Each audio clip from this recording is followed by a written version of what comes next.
premium death trap. It's my signature frame. Burgundy red blood one. I run an old McNeil seat post. I've had it for like 10 years. Right now I'm running a Haro seat. Got profile cranks. Only cranks I run. I love profile cranks. I don't know why. I've been riding for so long. I just don't like riding anything else. Odyssey forks.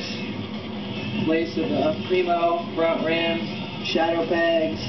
Premium sub 10 stem. New prototype premium bars. Called the whiskey bars. Back wheel I run a Shadow. Left side drive. I run Odyssey plastic pedals. Premium sprocket. Silver. Shadow chains. ODI grips.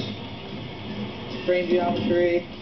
It's got a bit of a steeper head tube for nose wheelies and a short back end because I'm pretty short and I feel like it's easier to bunny hop high and shit like that with like a shorter back end. Dropouts on this frame. First time I got the prototype, they're a little thin. So I told Premium I want to pick the dropouts. I got some nice thick dropouts. For once in my life I don't bend my frame to the point that like my wheel gets stuck in, so I'm super psyched on that. Integrated seat tube. My grips, every time I get them, there's like this film on them. I swear like it's the slipperiest film when I get my grips, so I rub them on the ground a bunch and like try to wear them down a little bit and get that shit off.